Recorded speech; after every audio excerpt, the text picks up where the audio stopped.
Hey bingers, welcome back to Binged. Now, I have some exciting news for you. Our bi-weekly podcast is now a weekly podcast. That's right, you spoke and we listened. Instead of multiple drops every other week, Binged will now be dropping one episode once a week, but in keeping with a common theme, which will change every 2 or 3 weeks. So far, we've done series on internet killers, poisoners, solved cases that may actually still be unsolved, and unidentified serial killers. We will return to these themes from time to time while always introducing new ones. But in this week's episode, we turn our attention to bombings, and we wind the clock back to October 15th, 1985. It was a Tuesday morning in downtown Salt Lake City. Workers were trickling into their offices inside the historic Judge Building. Among them was a 31-year-old financial consultant named Steve Christensen, who rode the elevator as usual up to the 6th floor and walked towards his office with a box of donuts and a carton of Diet Tab Cola. Outside the door of his suite, Steve observed a brown package on the floor addressed to him. He picked it up, and as he tilted it onto its side to tuck it under his arm, the package exploded in a violent boom that shook the building. Shrapnel flew in all directions, and if the blast itself had somewhat failed to kill him, the arsenal of nails that lined the bomb inside became projectiles that guaranteed its victim wouldn't survive.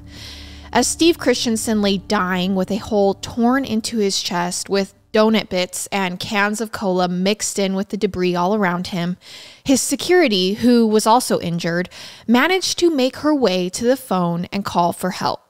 Now, a little over an hour later, at a residence in the suburb of Holiday, a woman named Kathy Sheets found a package sitting on a wooden block outside of her garage. She noticed that the package was addressed to her husband, so she picked it up to take it inside. And again, as she tucked the package under her arm, it suddenly exploded, sending nails tearing into her body, disemboweling her and killing her almost instantly. The bomb was clearly intended not for her, but for her husband, Gary Sheets, who was the business partner of Steve Christensen. These bombs were both examined by Jerry Taylor with the U.S. Bureau of Alcohol, Tobacco, and Firearms. And he found that the device, which was a pipe bomb, had used a galvanized iron pipe filled with smokeless black powder with a detonating circuit consisting of flashlight batteries. Included was a mercury switch, which was a 3-inch glass tube with a drop of mercury inside of it and electrical contacts at either end. Now, the purpose of this switch was to detonate the bomb as soon as the box was tilted. And the objective behind the bombs themselves was clear. They were designed to kill. Nails had been taped around the bombs to make sure it was lethal. Both pipe bombs were nearly identical in construction, which confirmed that the same person or people was most likely behind both of them. So it looked as though someone was targeting this financial consulting business, the Coordinated Financial Services Company, a company which had in recent months been under fire because it had sustained some enormous losses, leaving many investors feeling burned and demanding accountability. In fact, there had been a mass exodus of employees in the months leading up to the bombings.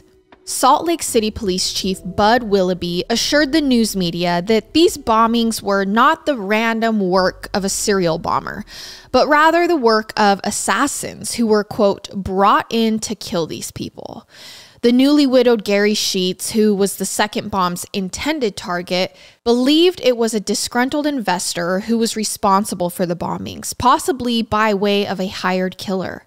Just a few hours after his wife's death, Sheets told a newspaper reporter, quote, "We've had some troubles, a negative financial statement, and we've lost some money in dumb investments.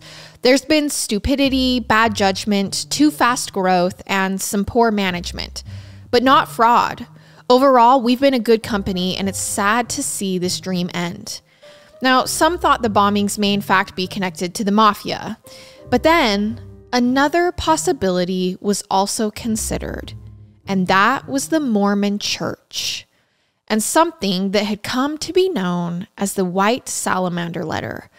The White Salamander Letter was a recently discovered historical document that, if proven to be authentic, would completely upend the origin narrative of the Mormon Church and rock the church's foundations.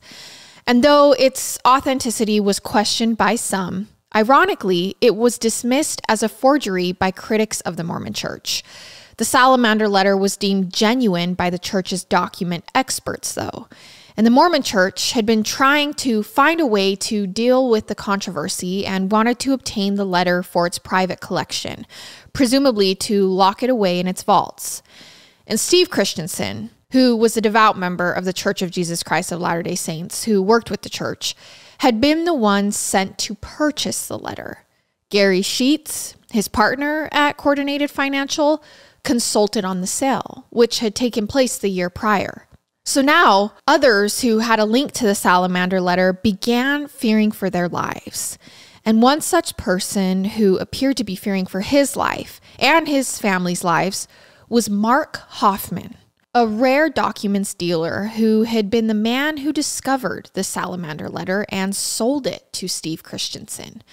In fact, Mark Hofmann had, in the past 5 years, found more than 40 Mormon historical documents and then sold them to the Mormon Church.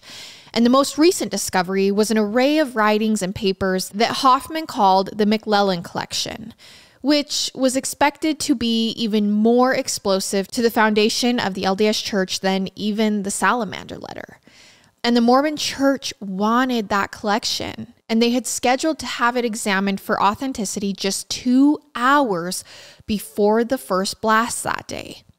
On the following afternoon, that would be October 16th, Mark Hofmann's fears for his safety would apparently be validated when this string of bombings would continue. It was at 12:40 p.m. on a quiet suburban street. The windows of houses rattled and roofs shook as a sudden blast rocked the block. The bomb had gone off inside a Toyota MR2 sports car.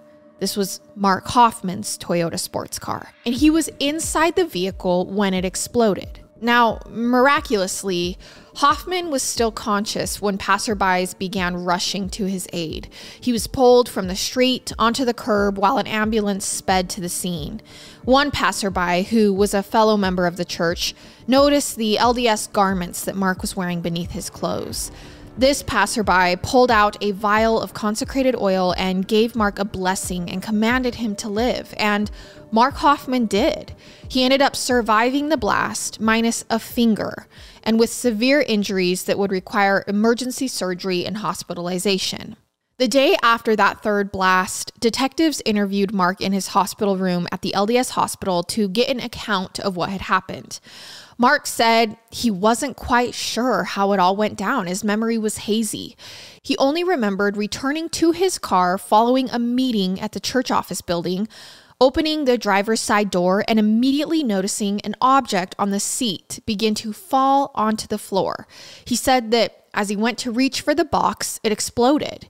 He also said that he remembered before the bomb exploded that he felt like he was being followed.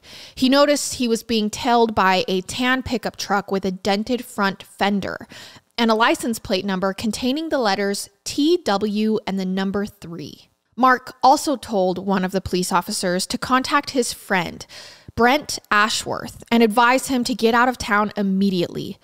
But Brent was already a step ahead. Having heard of these bombings, Brent Ashworth had been scheduled to meet with Mark that afternoon, but he decided against it the last minute. He told his wife, quote, "Some group decided to take care of a few people. Let's get the kids and get out of here." The group that Brent was referring to was a militant fundamentalist subset of Mormons, a secret society known as the Danites that some suspected was targeting those connected to the Salamander Letter. This was the suspicion that was forming, at least in the minds of the people in the orbit of that letter and involved in these bombings. And then there was the issue of the McLellan collection. Now, reportedly, Gordon B. Hinckley, this was the president of the Mormon Church, had agreed to buy the McLellan collection for $300,000. But then Hinckley denied that there was any record of a meeting with Mark Hofmann to buy these. And the LDS Church was not cooperating with the investigation into this. They seemed to want to impede it. There were a lot of people connected with the church who did not want this collection to ever see the light of day.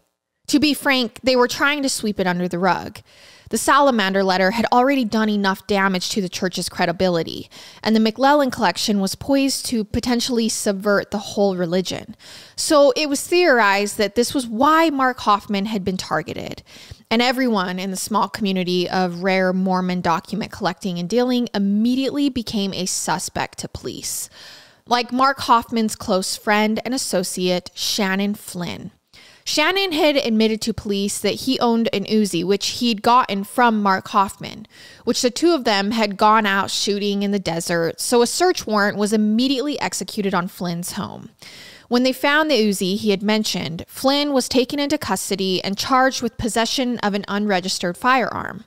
And inside the home, detectives found a copy of the Anarchist Cookbook, which is a notorious publication containing recipes and instruction guides for building homemade bombs. Now, while he was in custody, Flynn was given a polygraph test and he passed. And they really couldn't find any hard evidence tying Flynn to the bombings. So he was able to post bond on the weapons charges, and he, at least for the moment, was not facing any additional charges. As Detective Jim Bell entered the LDS trauma room where Mark Hofmann was being treated, he overheard a group of physicians looking at his x-rays, pointing out a piece of shrapnel that was lodged into his knee. He approached Mark to interview him and was told by the medical staff to speak into his right ear, as the blast had, at least temporarily, obliterated the hearing in his left ear. So he asked Mark where he was going or coming from at the time that the bomb exploded. And Mark explained that he'd been on his way to see a lawyer to broker the sale of rare documents that were in the trunk of his car at the time the bomb went off. What about earlier in the day? The detective asked Mark. Where were you then? Now, Mark couldn't account for exactly where he was other than to say, quote, he just drove around. The detective was like, okay, but where? And he said, just around. After a pause, he added that he had spent the morning in Immigration Canyon, just thinking. The detective is like, okay, why were you driving? What were you thinking about? He said again, just thinking. Now, Mark was pretty sparse with the details. Detective Bell asked Mark to be more specific about what happened leading up to the explosion. And Mark reiterated that he just returned to his car, opened the door, and an item on the seat began to fall over, and that's when it exploded. The problem was Mark's injuries and the damage to the car painted a picture that differed from Mark's story. The evidence suggested that the bomb had either been on the driver's seat or right next to it when it went off, not on the floor like Mark was claiming. And then witnesses who were at the Judge Building the morning of the bombing, in the hour before the bomb exploded and killed Steve Christensen, told police that they had seen a strange man at the building that morning. One witness saw the man riding the elevator up to the 6th floor carrying a brown package addressed to Steve Christensen. Another witness saw the same man walking through the hallway on the 6th floor. Both witnesses described the man as having dark eyes, rounded cheeks, short hair, and wearing a green Letterman's jacket. You know, the kind of jacket that high school athletes wear. But this jacket didn't have any actual lettering on it. It was just in that style. So a composite sketch was made and released to the media. Brent Ashworth, this is Mark Hofmann's friend who had skipped town, heard the report about the green Letterman jacket and realized he thought he knew who the strange man who delivered the bomb was. He immediately thought of his friend, Mark Hofmann. Mark had a jacket just like that. And other friends of Mark had the same realization, but Mark himself had been bombed. So Salt Lake City investigators got several calls as soon as that piece of evidence was released, reporting that Mark Hofmann owned the similar jacket. And when Hofmann's face was broadcast on local TV, a jeweler who had an office inside the Judge Building called in to report that Mark Hofmann resembled the man that he'd seen in the elevator that morning carrying a package. Now, as this investigation is unraveling, Hofmann is released from the hospital the same day that Kathy Sheets and Steve Christensen, the first two victims of the bombings, were laid to rest. He was taken in because of the suspicions about the jacket and given a polygraph test, and he passed, with the highest passing score the polygraph examiner had ever seen, in fact. But still, investigators decided to obtain a search warrant on Hofmann's bomb-blasted car and his home. Now, inside of the trunk of his burned-out Toyota, searchers found piles of charred paper that appeared to be antique books and ancient documents, and a piece of galvanized pipe similar to the one used in the bombs. That evening, another search team showed up at Hofmann's home while he was out, surprising his 4 children and his wife by asking her for the keys to the house and the code to the alarm. Now, searching the house, police found a green Letterman's jacket, just like the one witnesses reported at the Judge building the morning of the bombings. And in the basement of the house, they found a door that was locked. When they forced it open, they discovered a room full of rare books and documents and other curious items. Investigators were quickly beginning to believe that Mark Hofmann himself was the bomber, and he had accidentally blown himself up that day with one of his own bombs that he was delivering for someone else. But then, what's the motive here? And who was Mark Hofmann? I mean, he's the one who stood to make tons of money from this sale, so why kill the people executing it? Now, Mark Hofmann was born in Utah in 1954 into a devout Mormon family. His father, William, and mother, Lucille, created a very strict, controlled religious environment, and it's safe to say that Mormonism informed everything they did. When he was 14, Mark discovered that his grandparents had continued practicing polygamy even after it had been banned by the Mormon Church, and this led to a crisis of faith for the teenager Mark Hofmann, who from that point forward became an atheist, but secretly. He did not share this belief with anyone else, so as not to displease his family. Mark was good at keeping secrets, and Mark was also good at deceiving people. He saw how rule breaking and deception was practiced by seemingly everyone everywhere, and this helped shape his worldview and his patterns. When he was 14, Mark went on a treasure hunt with some friends in the woods. They dug holes in the dirt all afternoon without finding anything. But then, as they were getting ready to leave, Mark suddenly pulled a jar of coins out of the ground. He'd found treasure. His friends were all impressed. But little did they know, Mark had been out to these woods the day earlier and he buried the jar of coins himself. Mark was a collector of coins, and by the age of 14, he had developed a way to alter coins to increase their value, using a forgery technique he developed himself. And this is at only 14 years old. It's safe to say that Mark was not only smart, but he was talented. He sent one of these coins off to the US Treasury for authentication, just to see how he did. And they deemed his forged coin authentic. So this was validating for a young Mark. He had successfully fooled the US Treasury into believing one of his forged coins was the real deal. And by his own belief system, if something is believed to be genuine, then that itself makes it genuine.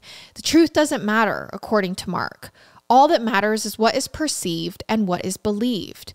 And for Mark, fooling people gave him a sense of power and authority, and him getting away with it at such a young age really shaped the path he was going to go down. In 1974, despite privately being an atheist, he moved to Manchester, England to begin doing missionary work for the LDS Church. And in Manchester, they had bookshops where they stocked books that were hundreds of years old, antiques, if you will. Rare books of a kind that one couldn't find back in Utah or honestly anywhere else in the United States.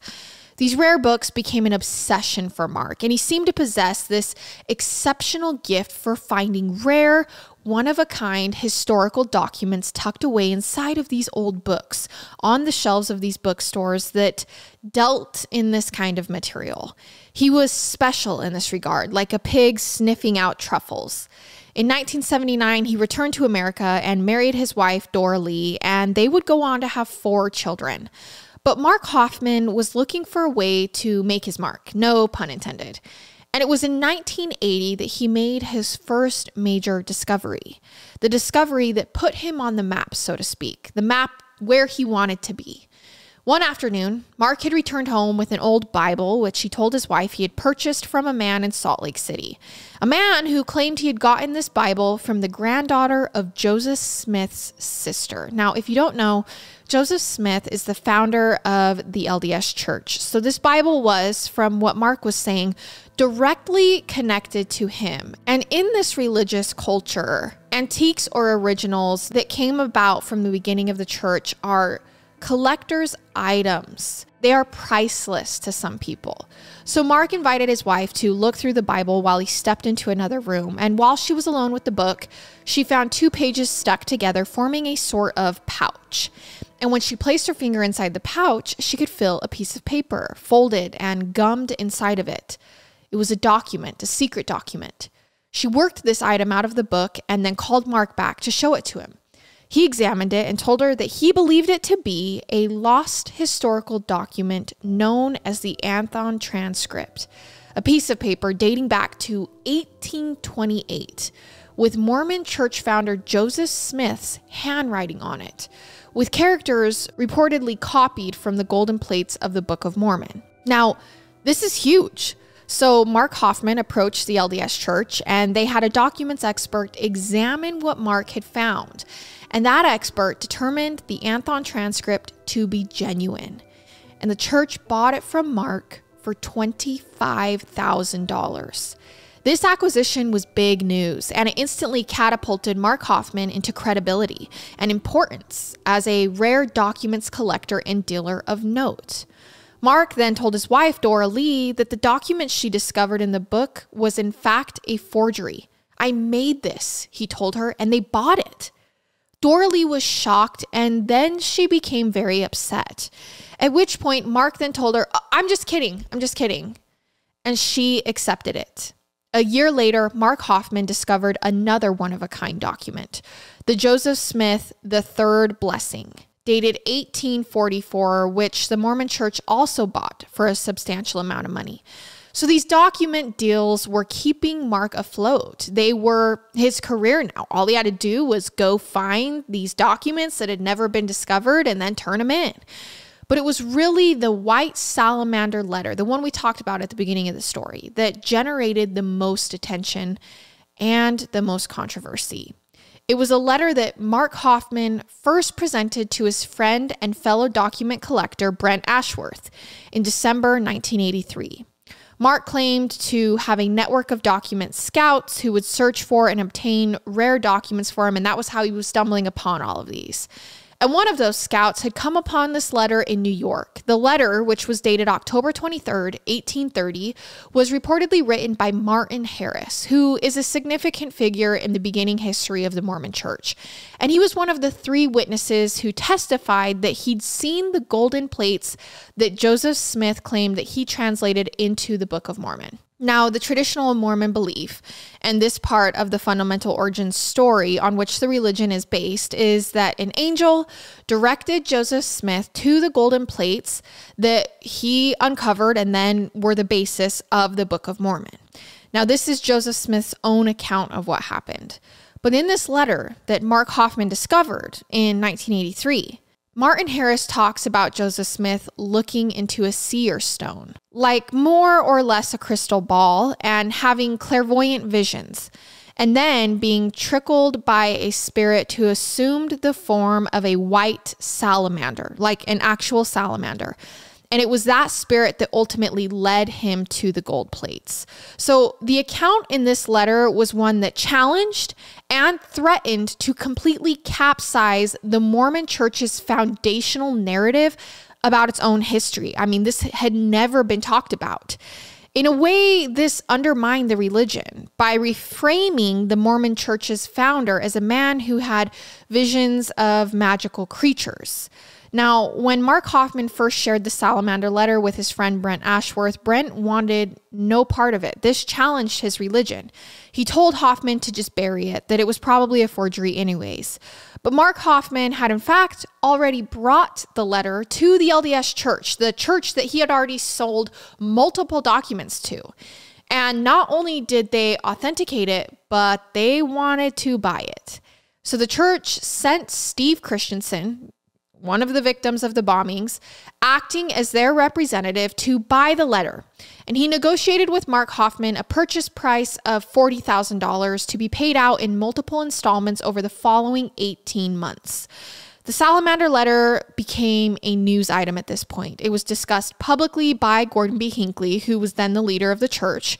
But Christensen announced that the letter would not be released until its historical authenticity could be proven. Meanwhile, Mark Hofmann was spending extravagantly and living beyond his means. All of these documents he had sold to the Mormon church seemed to be paying off. And while he had a wife and 4 children to support, his money often actually went to personal travel and material items, like the time he went vehicle shopping to buy a van for his family and actually ended up driving home with a sports car for himself. By 1985, his debts were mounting. He was nearly $500,000 in the hole, and he had needed to find another document fast. He was now seeking high-stake items, such as the lost 116 pages of the Book of Mormon, which Joseph Smith had loaned to Martin Harris in 1828, never to be seen again. So they were lost, scripture according to the LDS religion, and he was trying to find them. Mark Hofmann regarded this item as the holy grail of Mormonism and stood to make potentially tens of millions of dollars if he ever found it. Mark Hofmann was also seeking an elusive compilation of documents he referred to as the McLellan Collection, which was a rumored collection of documents that a man named William McLellan, who defected from the Mormon church, had taken with him after he broke with the church. These documents supposedly were explosive and incriminating and would reflect even more poorly on the Mormon church than the newly discovered Salamander letter. Because you have to remember, Mark Hofmann is going to church every week, but he secretly does not like the church. So finding these letters that looked bad for the church and then selling them to the church so that they could bury them kind of makes sense. And as luck would seemingly have it, after finding the Salamander letter and being on the lookout for the McLellan collection while in hundreds and thousands of dollars in debt, Mark Hofmann reportedly found the McLellan collection, and he was negotiating to buy it from a source in New York. And that's when he approached a man named Alvin Rust for an investment loan. Alvin was a coin and document collector who had invested in previous deals that Hofmann had made and had walked away with profits in each of those cases.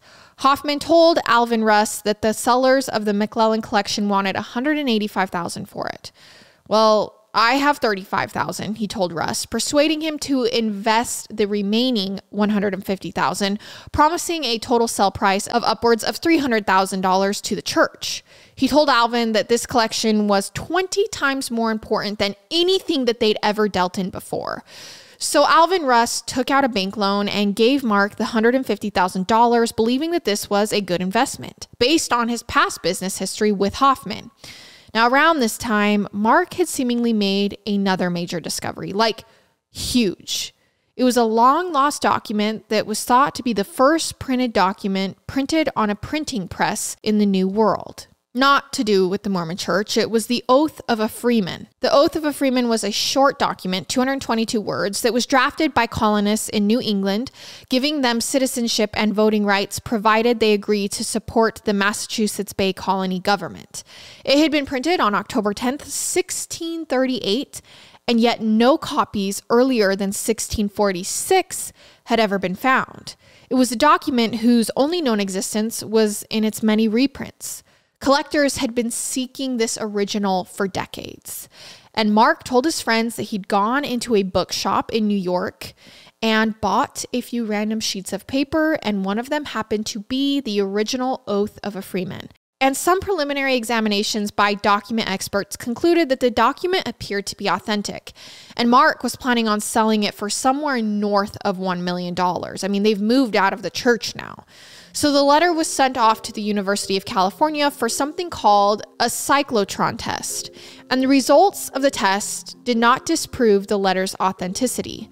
Hofmann then offered another document examiner a 50% cut of the expected $1.5 million sell price if he could authenticate the document, which sounds awfully like a bribe to me. And this was all going down at the time that the bombings occurred. So this is where Mark is in his life at this point. Mark was hoping to use some of that oath of a freeman money to mount a legal defense because it was looking like he was going to be charged in the bombings. It seemed like the net was closing in on him, and he had now been publicly named as a suspect because of the green jacket, because of the inconsistencies in his story. But investigators were still lacking that smoking gun, something that would establish a motive, because it still doesn't make sense here. Until they revisited the items collected from Mark's house during the search warrant and took notice of something that they had previously overlooked.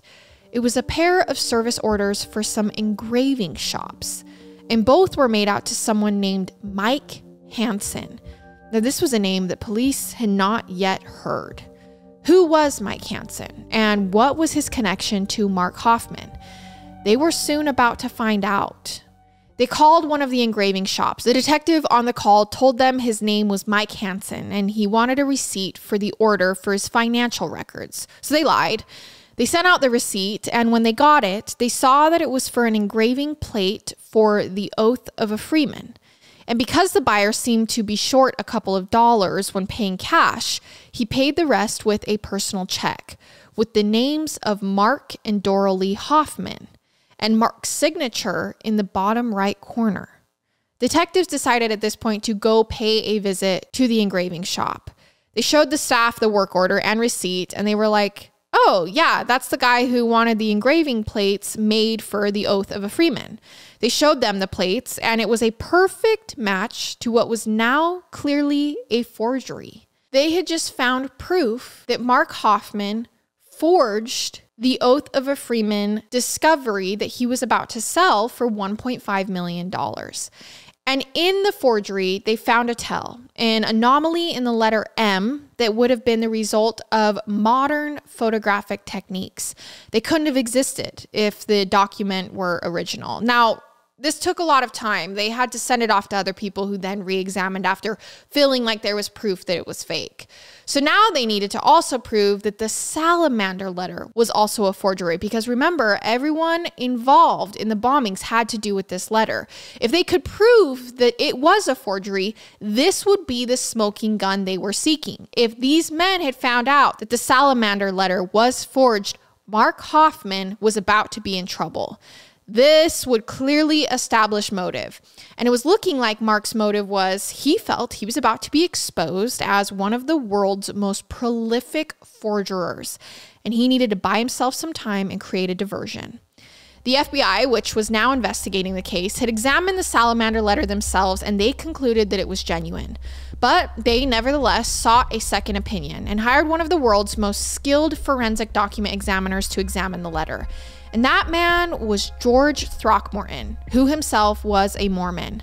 So being a man of integrity, he sought out a secondary document examiner named William Flynn, who wasn't Mormon, so there'd be no room to accuse him of bias. Since, some people initially suspected someone or some group associated with the Mormon church was behind the bombings. These two men spent over 100 hours examining the Salamander letter and other documents that were sold to the church by Mark Hofmann. They looked for anything that would betray them as forgeries, something anachronistic that didn't make sense or couldn't have existed in an authentic document. And finally, they found it. Throckmorton began noticing a certain cracking pattern in the ink, which he called alligatoring. And this was a pattern that he kept seeing again and again, and only in the documents that Mark Hofmann had handled or discovered. None of the control documents, which had been stored for years in a vault, exhibited the same alligatoring pattern. But Throckmorton had to figure out what was causing it, and he felt that if he could prove that they were forgeries. And one thing among many that document examiners look for when they're inspecting a historical document for its authenticity is how the ink has aged over time. Over a long period of time, the ink that was used in centuries past would bleed through to the other side of the paper, which is something that modern documents, including forgeries, don't generally exhibit. And the Hofmann documents all exhibited this bleed through. But Throckmorton wondered if Hofmann wasn't using some kind of suction to pull the ink through to the other side, and perhaps using a solution to age the paper, making it look as if it had undergone years of environmental damage. Throckmorton decided to experiment by creating his own ink to mimic the kind of ink that was used in centuries past, and then spraying an ammonia solution onto the document to age it. Now, once he did that, he hung the document up to dry, and the end result was this. The ink bore the same alligator skin pattern as the Mark Hofmann documents. This proved that they were all forgeries.